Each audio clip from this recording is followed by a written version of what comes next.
This show is brought to you by Safety FM.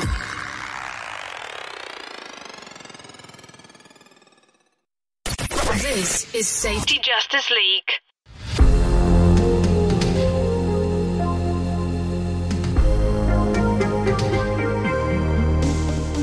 Hey, it's Abby Ferry, and I'm back with the rest of the Safety Justice League for another podcast. And today we're going to talk about cannibalism. What the heck does that have to do with safety? We're going to talk about how we're not helping our fellow safety professionals by having this call-out culture or cancel culture going on, mainly in social media, but also can be happening in your own workplace amongst other people in your department. And so I want to hear some more from the guys about someone else coined the cannibalism term, so maybe someone has to explain themselves on that. I think that was Jason Lucas. So go ahead, start us off, Jason. Well, you know, cannibalism is the idea of cannibalism is eating our own. And I'm seeing more and more on social media posts that, safety people are attacking other safety people for their viewpoints. Now, safety, the role of safety, we need to be willing to discuss, to have an avenue of ideas, to discuss ideas, and to even argue about some of the ideas that we may disagree with. That's perfectly great. But when we start attacking, like, this person believes this, or this, any type of person who believes this, they're just stupid, or just the attack culture, we are cannibalizing our own safety field. And those that are looking in from the outside are like, what is wrong with this safety field? They're just going off on one another. And that's something that needs to be addressed. For me, early on in my career, I dealt with an issue on a team where our manager had a really hard time kind of honing in on the team dynamic and the structure. And we knew right off the bat, we knew very early on that we had one member of the team that was very, very focused on pleasing people for his own benefit. And the way that our manager described it was playing mom against dad, right? So it's that whole idea of going and asking for permission, asking for justification for what you're doing to one person that is going to give you the answer you want, versus going to the person that you should go to and asking. And that was usually our manager. And the way that it was pretty ingenious, and it was really simple, and it's something that I've written about pretty extensively. The way that he sort of combated that was by creating what he called the safety table. And all that meant was that every day at 11 o'clock, the whole team got together. And there was only 4 of us, so it was manageable. And every day at 11 o'clock, we got together and we just talked about what was happening. What was Joe doing and what was Bob doing? And those aren't their real names, but what was each member of the team doing that had an impact on the others? And the arrangement and the agreement that we all came to was that any decision that was made at that safety table was the decision that stuck, unless you brought the whole team back together and consulted again. And I think that might kind of play into what we're talking about here, because if you have that kind of structure, you have the ability to have that unified voice. And that was something that he was incredibly successful at. And I think that really played into our success as a team as a whole. I really like that concept of the safety table. That's really cool. I do get worried that sometimes people in our industry, even, that they kind of make fun of that safe space. And I'm doing that in air quotes. But I do think that is important, especially for a team, to realize that if you wanted to make another decision that's different than what the team already arrived on, that you've got to bring everybody back together. And that's a really good idea. The daily meetings to let everyone know what's going on is really, really important. Otherwise, you end up with the left hand doesn't know what the right hand is doing, and you get exactly what Jason Maldonado was talking about, which is you get to play the mom versus dad sort of scenario. And they'll take advantage of that if you don't have really strong, inner team communication. And it's interesting how it comes back to communication again. We find ourselves talking about this a lot because it is truly one of the most important aspects of safety in all aspects and many different facets of the safety diamond of the entire picture. You have to have good communications between your frontline employees and the safety team. You have to have good communication between the safety team and the executives. And then you have to have, and this is kind of what we're talking about here, which is you have to have good communication between your safety pros. Yeah, that right hand, left hand thing, that's so key. And especially, I don't know why, but whenever it's safety people that can't get it together at an organization to be on the same page, or at least in the same chapter, that it just makes things look so bad to people outside of a safety department or to those frontline workers, to the point where it damages credibility to individuals in the safety department or safety team, and also potentially the entire culture at an organization as it relates to safety. Totally. And that's part of the problem, I think, is that you end up in a situation where you get gatekeeping going on. People find out that there's power in knowledge. Knowledge is power. And so if you have some knowledge and you keep it to yourself, and then you go over and talk to someone else with that knowledge and maybe only release part of that knowledge to get the answer you want, and then you can go over to another place and you can release part of that knowledge plus these people said this, but you didn't tell them the whole picture, and you can start manipulating and spinning a web, a whole narrative. And, it's sort of like sneaking around invisibly. And, people can manipulate if they have darkness and they kind of work in the shadows. That's a big problem. And to Abby's point, that can tear down a culture very quickly. That's why I get the flashlight out, right? Like, you got to shine a light on that stuff that's in the shadows. I have no patience for shadowy stuff. Thank you. Yeah. Me neither. Yeah, I think one of the biggest ways that I see this breakdown within corporations or within a safety department of a corporation, or even on some of the attacks we see on social media amongst our own, I think is really a strong sense of generalization. Like, you take one little idea and you generalize it to a whole group of people, and then you push it out as in this group of people is wrong because of this generalization. What are y'all's thoughts on that? I see a lot of that going on right now. We're in this weird coronavirus times where really, how could anyone be an expert right now specifically on coronavirus? I think what's going on right now is that people want information. They're seeking information. We're doing a lot of talking things through and working it out by talking it through and looking at resources and asking others, what resources are you looking at? And hopefully people are realizing that not everybody has all the answers, but potentially, kind of like how the Safety Justice League was formed, that while one individual can't solve everything, that together we're stronger. And it helps make me stronger to hear about perspectives from safety professionals in Pakistan and what they think about how things are going in their country and their take on what they think is going on in the US, because these are conversations that I've actually had, just as well as it's important for me to know what a safety professional in Chicago is going through, or someone that's in a completely different industry than me.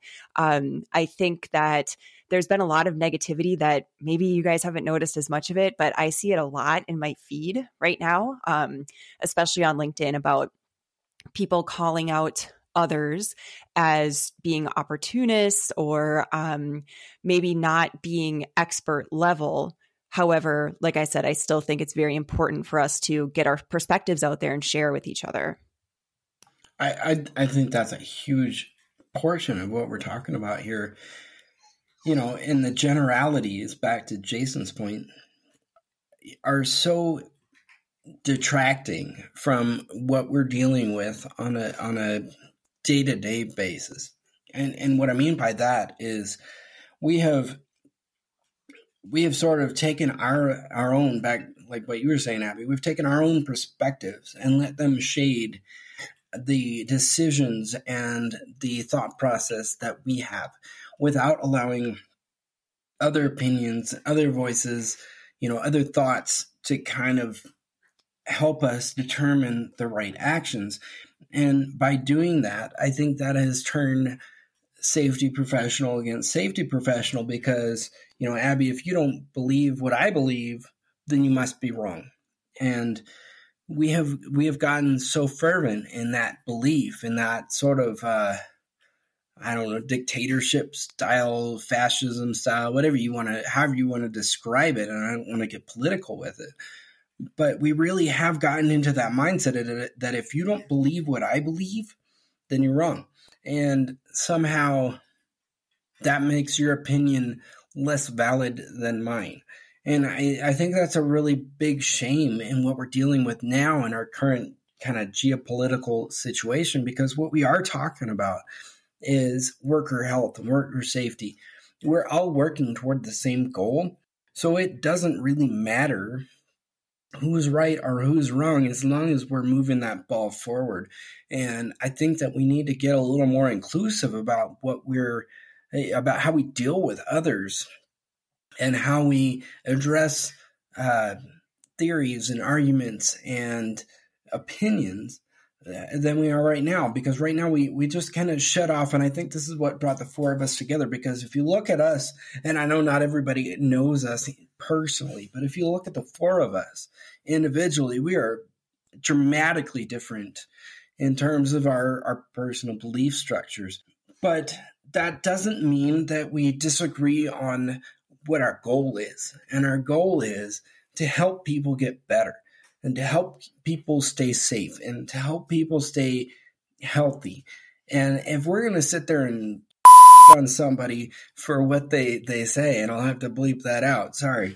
But if we're going to do that, if we're going to, argue with somebody just for the sake of proving that my argument is better, then we're not really doing what we were placed in these roles to do. And I think that's key. Right. It's a perception that someone has knowledge and therefore power, and that power is scarce. And so because they think they have the knowledge or it's their opinion, they're kind of holding on to that. And because it's a power thing, right? Is there's some insecurity potentially that's at play here with this stuff? I just think there's something else going on, and I just don't know what it is that. And I don't really see it in other industries, but I guess I'm not in other professions. I'm a safety professional, but it seems in safety that there's this weird like grasping onto that I'm right, or this is my perspective, and there's no space for anybody else's perspective. And if you try to share it, you're wrong because you're not as smart or whatever it is. I can't quite articulate what it is. Yeah, well, in general, and you'll see this a lot even outside of safety. It's pretty common. I mean, have you ever been on Facebook before in a Facebook group? True. Right. But it's about attacking the person rather than the ideas. And I love it when people attack my ideas. Honestly, like a good debate, I welcome it. And if someone wants to debate me on, if something's recordable or not, or if somebody doesn't agree with some philosophy, I welcome that, because those ideas, the iron sharpens iron thing, that's good for everybody. And I'm not trying to convince anybody because I'm not going to. There's some people who are pretty well set in their ways. So I set my expectation as such that I hope to get the ideas out there for that silent majority that are reading and not commenting. And I think that benefits a lot of people because, if I can get my idea out there and it gets beaten, well, guess what? If it gets beaten with logic and reason, then that helped me and it helps everyone else. But if my idea gets out there and it helps, maybe enlighten another person, whether they comment it or not, that's also a good thing. And so, when you attack a person, though, like we've talked about this on this podcast before about, the difference between a person's ideas and the person themselves. Everybody's a mix of good and bad ideas. And you can take the good and reject the bad without rejecting the person. It's just really need to separate those two things out. And when it crosses the line of attacking the person and tearing down the person themselves, that becomes sort of that ad hominem, argumentative fallacy where they're just trying to feed their ego. And it's like at that point, it becomes toxic and it's not good for anybody. Really good points. And, that's something that it's the internet culture thing, right? It's that call out culture, or cancel culture. And I think some of us, I know for me personally, I sometimes, not naively, but idealistically will put things out there thinking that it will inspire some conversation, some healthy conversation or healthy debate, when really it ends up going completely south or sideways and then nothing is accomplished. So I'm a person that I'll continue putting myself out there in the hopes of getting somewhere good with people about moving some things forward, like you guys have mentioned. But I do have concerns that because of the current state of information sharing or calling people out, that we are probably missing some what would be potentially very valuable perspectives from people that, like Nate, you mentioned a silent majority that's not going to say anything. That I just worry that we miss those perspectives and then it becomes people arguing with each other and we get nowhere. So I guess I went from idealistic to completely pessimistic. No, I think you're on the right track, Abby. And here's a good way I think that we should try to sum this up for conversational purposes. But what are those arguments or those subjects, those topics that really incite that polarization that I think we're kind of dancing around here just a little bit? What are some of those things within the safety community that we need to get better at? And for me, I'm just gonna jump off the deep end here and say that it's the blame culture. We've all had debates, we've all had discourse on LinkedIn and on Facebook and other forums where we discuss whether or not safety should be involved in discipline. And so for me, that's one of those big faux pas places that the industry isn't really ready to tackle, but is primed and ready, and we need to deal with these things. So what do you all think are some of the topics, some of the things that really incite that sort of polarized energy that really we need to straighten out and we need to get right before we can move forward in this profession? Well, scoot over, Jason, because I'm going to jump right off the deep end with you. And I'm going to say this idea of goal zero. I think that if you are a firm believer in goal zero, you will land on that sword happily, and you will just fight for it as long as you can fight for it. If you're against zero, I find that people that are against zero aren't against zero from the standpoint of that zero is a good thing. Like zero incidents is a good thing. Zero injuries are a good thing. Of course, zero incidents and zero injuries are a good thing, but they can't be a goal because your target can't be zero. Because if your target is zero, you're going to hit it. And you're going to hit it from the standpoint of zero reporting, zero notifications, zero buy-in to your safety program. I mean, so that one's mine. It's this idea of goal zero. Yeah, and we were talking about working in the shadows. Abby hates it as much as I do, and I'm sure you guys don't like it either. People who typically want to be upfront and honest and transparent typically don't like others who work in shadows as a kind of an MO. But setting goals on the incident rates at all, whether it's zero or not, or any number, you're already going the wrong direction. And what it ends up happening inevitably is, you're going to end up with a situation where there's going to be times when somebody could get away with not reporting something, and they're going to be tempted not to, and it's going to come to this point where they're at one point or another where it's going to be a lot of money. And it could be, even if it's a small amount of money for them individually, it might actually impact a lot of other people. And so they may be afraid of reporting it because they're going to be blamed as the one who made everyone lose their incentive payouts or something like that. And so when you put that downward pressure on the incident rates on that number, you end up missing out on that information. And now suddenly those go into the shadows and you can't learn about it. And how many times have I said, learning is the heart of safety. If you're not learning, you can't prevent these injuries from reoccurring. And so and again, if you say target zero and you say to people, oh, we don't want anyone to get hurt. Well, duh, of course we don't want anyone to get hurt. But it's kind of ridiculous to say, well, if we don't set it at zero, then that means we're accepting injuries. That's just kind of like lazy logic. And I think the ones, to Jason Lucas, to your point, the ones who are against target zero have thought about it a little bit deeper, or they've seen it happen where there are these pitfalls where you end up not learning about everything, and then you can't even do your job right. So my jump off the deep end thing is it's more foundational, I guess, and more might be existential, but what even is a safety professional? I think that's something that, each topic that we've all brought up is something that we can definitely not really discuss and tie up nicely by the end of this episode, but are definitely topics that we could get into in further detail. I think out of each of these topics, we have 4 more episodes to talk about. So I think these 4 topics that we've all brought up are things we absolutely cannot finish up in this episode. So I'm really looking forward to at least 4 more episodes and discussing these topics where we've each jumped off the deep end. So hopefully no one's afraid to swim. We haven't sunk yet.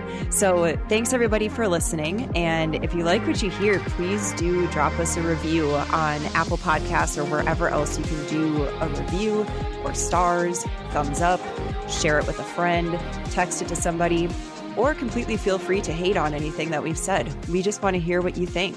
So thanks again for listening, and check back soon for another episode of the Safety Justice League. You are listening to Safety Justice League podcast on Safety FM. The views and opinions expressed on this podcast are those of the host and its guest and do not necessarily reflect the official policy or position of the company. Examples of analysis discussed within this podcast are only examples. They should not be utilized in the real world as the only solution available, as they are based only on very limited and dated open source information. Assumptions made within this analysis are not reflective of the position of the company. No part of this podcast may be reproduced, stored in a retrieval system, or transmitted in any form or by any means, mechanical, electronic, recording, or otherwise, without prior written permission of the creator of the podcast, Jay Allen.